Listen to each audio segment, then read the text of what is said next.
अस्सलाम वालेकुम dear all students, कैसे हैं आप सब लोग। उम्मीद है आप सब लोग खैरियत से होंगे और सिलेबस को समझ रहे होंगे, एग्ज़ाम्स की तैयारी कर रहे होंगे। तो आज का जो हमारा टॉपिक है that is about expository writing GE 205। Course content है हमारा writing for specific purposes and audiences. अब देखिए, हमने जो सारी टाइप्स हैं वो अकॉर्डिंग टू रिसर्च का उसमें क्या रोल है, किस तरह की जो है ना हमने रिसर्च करनी है, तो उसके अकॉर्डिंग हमने किस तरह की एक्सपोजिटरी राइटिंग उठानी है। अब है हमारे पास writing for specific purposes and audiences. Specific purpose के लिए हमने राइटिंग करनी है तो हम क्या करेंगे, ठीक है, हमारे मकसद को सामने रखना है ना। पहले मकसद हमारा क्या होना चाहिए, उसके अकॉर्डिंग हमने कौन सी राइटिंग करनी है। एक तो हमारे मकसद के अकॉर्डिंग कौन सी राइटिंग होनी चाहिए, दूसरी हमने किस किस्म की ऑडियंस को डिलीवर करना है। हमने बच्चों के लिए लिखनी है, ठीक है, छोटे बच्चे हैं उनको समझाना है, उनके लिए साइंस की किताबें लिखनी है। और या फिर थोड़े से बड़े बच्चे हैं, 5वीं क्लास के बच्चे हैं, उनके लिए हमने लिखनी है राइटिंग। एक्सपोजिटरी राइटिंग में पता है ना फैक्ट्स एंड फिगर्स होते हैं। या फिर हमने ऑडियंसेस जो हैं हमारी वो 9th और 10th के स्टूडेंट हैं, उनके लिए साइंस की किताब लिखनी है। या FA के स्टूडेंट्स हैं, थोड़ा हाई लेवल है, या फिर बड़ा हाई लेवल है, BS के स्टूडेंट्स हैं, MPhil के स्टूडेंट हैं। तो किस लेवल के लिए हमने कौन सी किताब लिखनी है, हमारी ऑडियंस क्या है, कौन पढ़ेगा हमारी किताबों को। तो उस लिहाज से जो है ना हमने ये हमारा ग्रेजुएट लेवल है, पोस्ट ग्रेजुएट लेवल है, या हमारा प्राइमरी लेवल है, तो हमने अपने ऑडियंस को माइंड में रखना है। उसके अकॉर्डिंग हमने कौन सा राइटिंग जो एक्सपोजिटरी है वो पिक करनी है।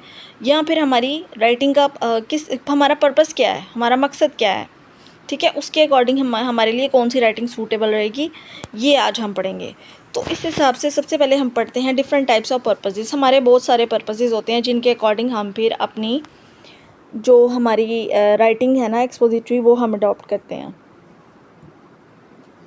तो हमारे डिफरेंट टाइप ऑफ पर्पसेस क्या हो सकते हैं, हमारे मकासद क्या हैं। टू इन्फॉर्म, ठीक है, इन्फॉर्म करना। टू एनालाइज, एनालाइजेशन का मतलब आपको पता है ना कि जिसमें एनालिसिस आ जाता है, आपका पॉइंट ऑफ व्यू आ जाता है, आपके अकॉर्डिंग सही और गलत में जो है ना आपने अपने पॉइंट ऑफ व्यू के मुताबिक बताना है कि आप इस चीज़ के बारे में क्या सोचते हैं।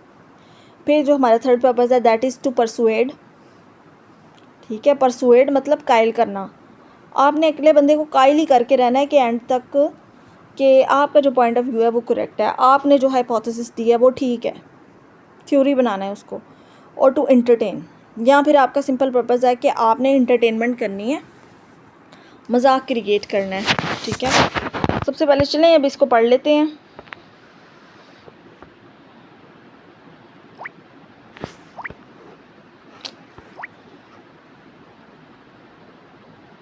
Different types of expository writing: description, illustration, classification of cause and effect, process analysis, explaining step-by-step procedures, comparative analysis, analyzing similarities and differences. Expository writing is a type of writing that aims to inform, explain, or describe a topic in a clear and logical manner.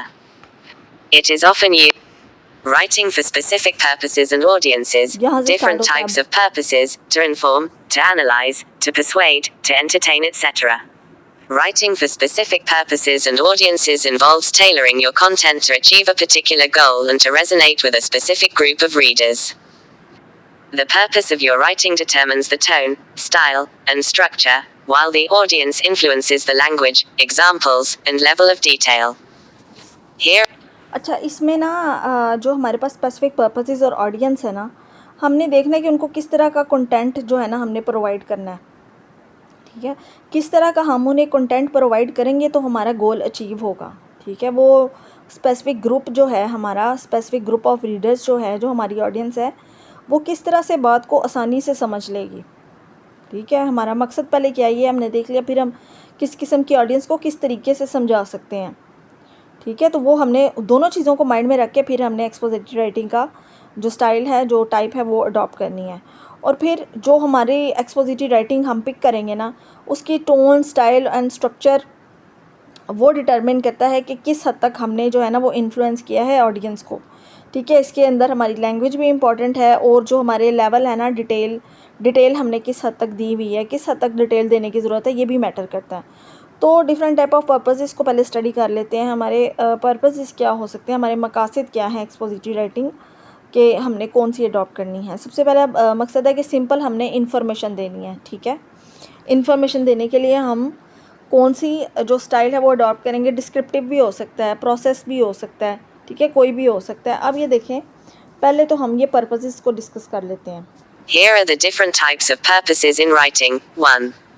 To inform purpose. To provide factual information, explain concepts, or clarify ideas.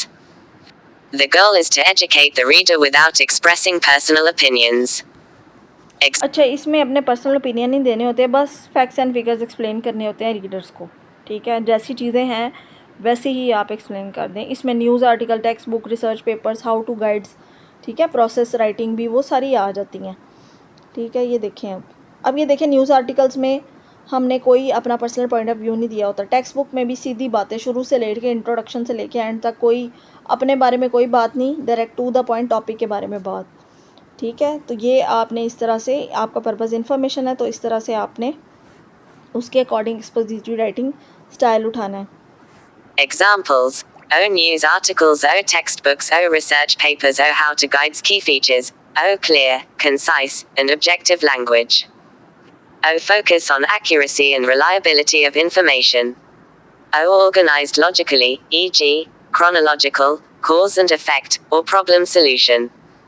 2. अच्छा, अब ये इसमें देखेंगे जो ओ consider कर रहा है वो आगे उसने वो सिंबल दिया हुआ है तो उसको वो ओ पढ़ रहा है, तो ये आप माइंड में रखें। और दूसरा ये है कि फीचर्स हैं इसके, clear, concise, objective language, focus on accuracy, बिल्कुल ठीक बातें होनी चाहिए, रिलायबिलिटी ऑफ इंफॉर्मेशन, ऑर्गेनाइज्ड होनी चाहिए लॉजिकली, ठीक है, सीमलेस कनेक्शन हो, क्रोनोलॉजिकल ऑर्डर, सीक्वेंस में हो चीज़ें, जैसे cause and effect and problem solution, ठीक है।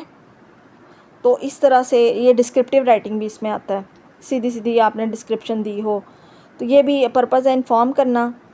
तो इसके अकॉर्डिंग जो है ना वो ये देखो, कॉज एंड इफेक्ट वाली राइटिंग एक्सपोजिटरी आप उठा सकते हैं, प्रॉब्लम एंड सोल्यूशन राइटिंग भी आप उठा सकते हैं, ठीक है, आपकी मर्ज़ी है।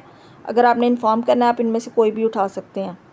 अच्छा, अब नेक्स्ट है, हमने अगर एनालाइज़ करना है, ठीक है, और अपने अकॉर्डिंग हमने देखना है कि ये किस तरह से चीज़ें वर्क करती हैं, ठीक है। अपनी इंटरप्रिटेशन के अकॉर्डिंग हमने अपनी इंटरप्रिटेशन घुसानी है। हम अपने अगर फील्ड के एक्सपर्ट हैं ना, तो हमारे अकॉर्डिंग इस टॉपिक का के ऊपर हमने रोशनी डालनी है, उसका क्रिटिकल एनालिसिस करना है, ठीक है। अगर हमारा मकसद क्रिटिकल एनालिसिस करना है, अपने भी ओपिनियंस अंदर ऐड करने हैं, अपने अकॉर्डिंग हमने चीज़ों को रिकंसिडर करना है, तो फिर हमें किस किस्म की जो है ना ये हमने एक्सपोजिटिव राइटिंग उठानी है। ये ज़्यादातर एनालिसिस का इसलिए मैं बता रही हूँ आपको, क्योंकि लिटरेचर वालों का ज़्यादातर ये कंपैरेटिव एनालिसिस होता है या एनालिसिस ज़्यादा वो करते हैं, तो लैंग्वेज वाले तो ये उसमें अपना पर्सनल ओपिनियन और इंटरप्रिटेशन देते हैं, सही क्या है गलत क्या है ये भी आपको अंदर बताना होता है।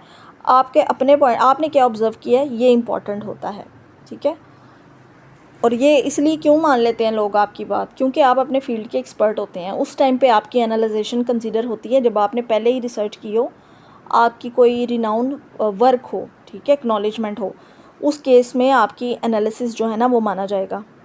चलें ये देखें नंबर 2, अगर एनालिसिस करना हो, आपने एनालाइज करना हो, फिर कौन सी आपने एक्सपोजिटिव राइटिंग उठानी है, देखें। 2. To analyze purpose. To break down a topic, idea, or text into its components and examine how they work together.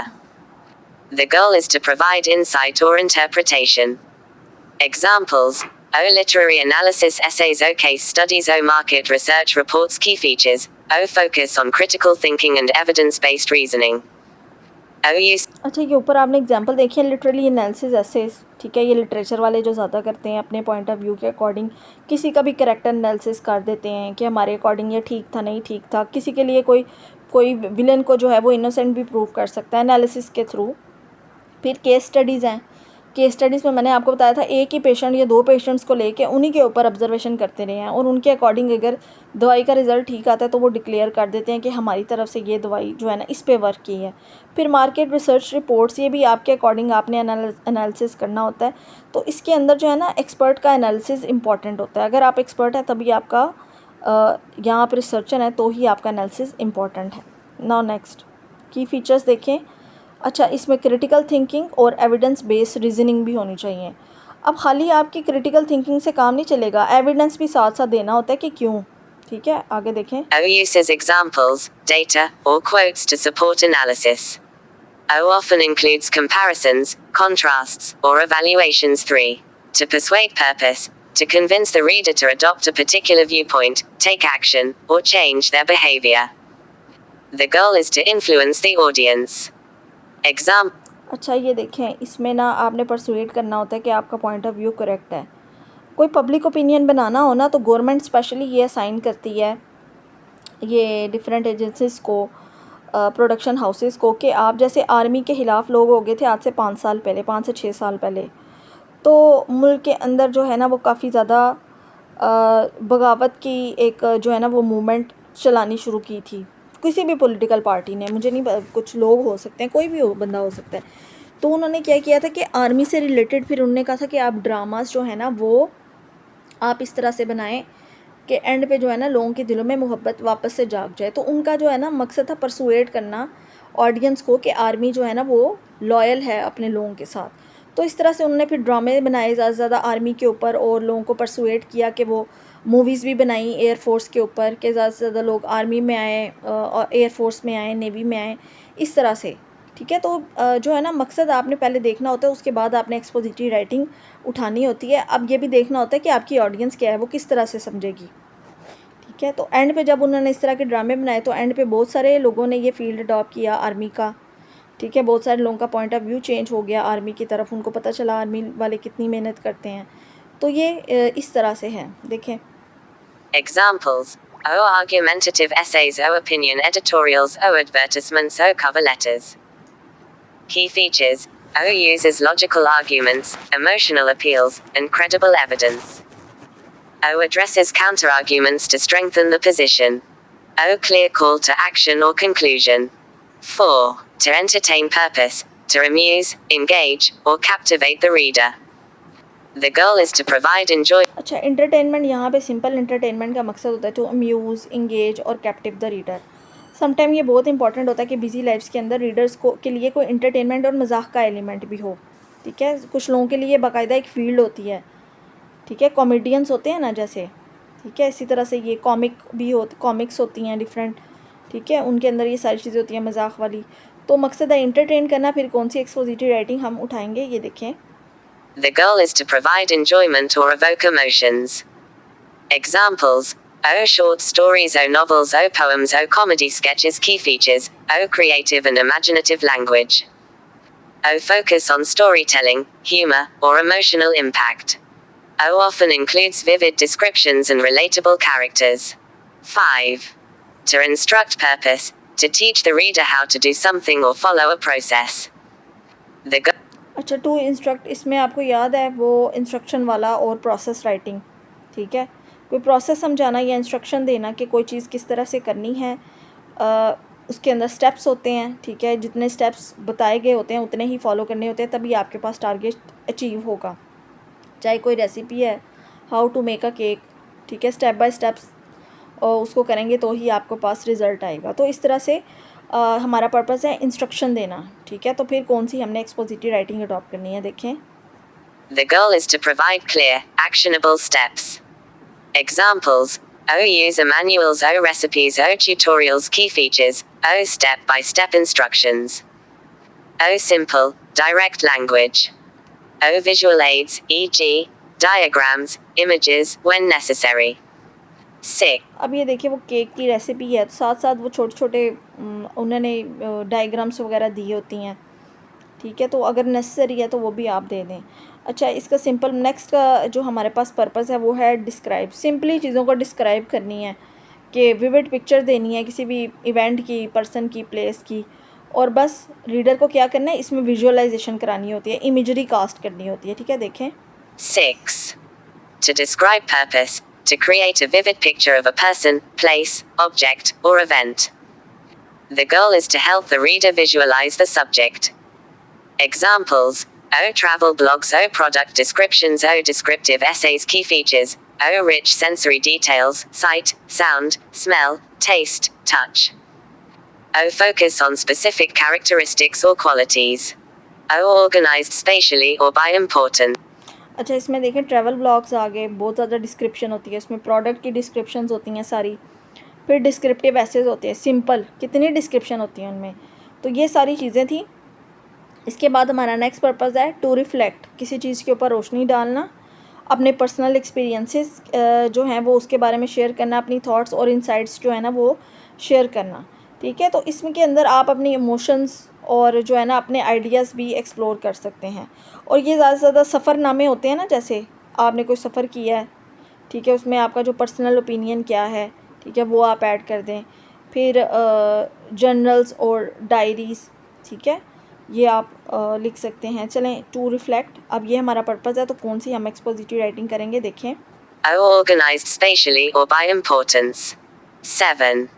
To reflect purpose, to share personal experiences, thoughts, or insights. The goal is to explore ideas or emotions. Examples: O personal essays, O journals or diaries, O memoirs. Key features: O subjective and introspective tone. O focus on personal growth or lessons learned. O often includes anecdotes or narratives. अच्छा, इसमें जो memoir होता है ना वो एक autobiographical narrative होता है that's focuses on a specific period, theme और pivotal event in the author's life rather than their entire life story. ठीक है, ये फैक्चुअल होता है। तो एक राइटर के ऊपर जो ऑटोबायोग्राफी होती है ना वो एक मेमोयर होता है, उसकी याद में ना कोई भी लिख सकता है। ठीक है, जो जो हमारे ग्रेट राइटर्स गुजरे हैं, जैसे अल्लामा इकबाल है, कोई पोइट हैं, तो उनकी लाइफ हिस्ट्री के बारे में, वो कब पैदा हुए, उनके वर्क्स क्या क्या थे। ठीक है, ये फ्रेंच वर्ड मेमोर से निकला है जिसका मतलब है मेमोरी। ठीक है, तो इसमें पर्सनल इमोशंस होते हैं, रिफ्लेक्शन होते हैं, स्ट्रिक्ट क्रोनोलॉजिकल हिस्ट्री होती है शुरू से लेके एंड तक, कि क्या क्या उनकी लाइफ के अप एंड डाउन्स थे, उनकी राइटिंग्स में क्या क्या दिखाई देता है, जो जो उनके साथ वाक़यात हुए थे वो भी ऐड करता है। तो ये देखिए, जब खुदा ना खास्ता कोई इंसान जब मर जाता है या अपनी ज़िंदगी में भी, तो किसी से भी वो मेमोयर लिखवा सकता है। ठीक है, जैसे एक क्या नाम है उसका, संजय दत्त, एक हमारे पास एक एक्टर है। ठीक है, उसने अपनी ज़िंदगी में अपने ऊपर जो है ना वो मेमोयर लिखवाया था एक राइटर से, अपनी लाइफ के ट्रुथ्स वगैरह जो है ना उसने लिखवाए थे। तो उसके ऊपर जो है ना मूवी बनी हुई है संजय। ठीक है, अपनी लाइफ के ऊपर उसने मेमोयर लिखवाया था। तो ऑथर जब मर जाता है उसकी लाइफ के बाद भी ऑटोबायोग्राफी जो लिखी जा सकती है और उसके ऊपर भी लिखी जा सकती है। Basically complete autobiography that is memoir, उनकी याद में लिखा जाता है। अच्छा, इसके बाद है मैचिंग पर्पस टू ऑडियंस। ठीक है, और उसके बाद टोन एंड स्टाइल है हमारे पास। ठीक है, अब ऑडियंस के साथ हमने पर्पस भी मैच करना है, कौन सी ऑडियंस के लिए हमारा पर्पस क्या है और हमने किस किस्म की ऑडियंस को क्या बात समझानी है। ठीक है, ये हमने अब देखना है। चले पढ़ते हैं ऑडियंस की अवेयरनेस के लिए। Matching purpose to audience. Audience awareness. Consider the reader's age, background, knowledge level, and interests. For example, writing to inform children about science requires simple language and engaging examples. Write. अब देखें, अगर हमने reader की as पहले consider करनी होती है, हमारी ऑडियंस जो है, फिर उसका बैकग्राउंड, नॉलेज और लेवल एंड इंटरेस्ट। देखो, हमने गांव के बच्चों के लिए लिखना है, सिटी के बच्चों के लिए लिखना है, पाकिस्तान के बच्चों के लिए लिखना है, अमेरिका के बच्चों के लिए लिखना है, किस किस्म की ऑडियंस के लिए हमने लिखना है, इंटरनेशनल लेवल पे लिखना है। जैसे कि एनिमेशन जो है ना वो इंटरनेशनल लेवल पे बच्चों के लिए लिखी जाती है, तो उसके अंदर लैंग्वेज भी बड़ी अक्यूट इस्तेमाल की जाती है। कोई भी स्लैंग लैंग्वेज यूज़ नहीं की जाती कि जो बच्चे सीख लें और फिर बोलते रहें। तो वो बड़े ध्यान से स्टैंडर्ड इंग्लिश जो है ना अंदर इस्तेमाल करते हैं। फिर देखें, अगर बच्चों को साइंस के बारे में हमने बताना है कि कोई भी कंसेप्ट समझाना है, हार्ट कैसे काम करता है, तो बिल्कुल सिंपल और इंगेजिंग सिंपल लैंग्वेज और इंगेजिंग एग्जांपल्स हम देंगे, स्टेप बाय स्टेप हम बताएंगे, फिगर्स बना बना के आसान सी। ठीक है, वो जो सीनियर ईयर्स की डरावनी वाली फिगर्स नहीं, बहुत प्यारी प्यारी बच्चों को ना फिगर्स बना के देते हैं। तो इस तरह से हमने देखना है कि ऑडियंस हमारी क्या है, क्या हमारा स्टाइल होना चाहिए, फिर उनको परसुएट कैसे करना है, ये देखें। Writing to persuade professionals about a policy change requires formal language and evidence-based arguments. अच्छा, अब अगर हमने परसुएट करना है ना प्रोफेशनल्स को, तो हमें मतलब अगर पॉलिसी चेंज रिक्वायर है फॉर्मल लैंग्वेज के लिए, एविडेंस बेस्ड जो है ना आर्गूमेंट्स हमें रिक्वायर्ड है, तो हमने उसके अकॉर्डिंग करना है। ठीक है, हमें उसके लिए जितनी मर्ज़ी टेक्निकल जो है वो लैंग्वेज इस्तेमाल करनी पड़े, हम वो करेंगे। अच्छा, उसके बाद है हमारे पास टोन एंड स्टाइल, कि हमने ना फिर अपनी टोन भी एडजस्ट करनी है, formal, informal, technical, conversational, based on the audience and purpose. अपने ऑडियंस के अकॉर्डिंग आपने टोन ही चेंज कर लेनी है। जैसे अगर सेम बात आपने अगर अपने जो है वो पेरेंट्स को बतानी है। और सेम ही बात अगर आपने अपने बिल्कुल छोटा बच्चा है 4 साल का, आपने उसको बताना है, तो क्या आप सेम ही टोन इस्तेमाल करेंगे? ठीक है, सेम सेम स्टाइल आप इस्तेमाल करेंगे? नहीं इस्तेमाल करें ना। इसीलिए हमने अपना टोन और स्टाइल जो है वो अपनी ऑडियंस के अकॉर्डिंग हमने चेंज कर लेना है। ठीक है, तो अब हम इसके बारे में पढ़ेंगे नेक्स्ट जो है वो लेक्चर में। ये क्लास लाइन हमारी रह गई है, ये भी हम पढ़ लेते हैं। Tone and style. Adjust your tone, formal, informal, technical, conversational, based on the audience and purpose. By understanding the purpose and audience, we can craft writing that is effective, engaging, and meaningful. Write. अच्छा, ये था हमारे पास purposes and audiences, कि हमारा purpose क्या है और audience के अकॉर्डिंग हम कौन सी एक्सपोजिटिव राइटिंग उठाएंगे। तो उस तरह से जो है ना हमने अपनी प्रिपेयर करनी है। पेज नंबर ये 10 पे है। ठीक है, राइटिंग फॉर नहीं, पेज नंबर, हाँ जी, academic audiences, formality, objectivity and academic conventions.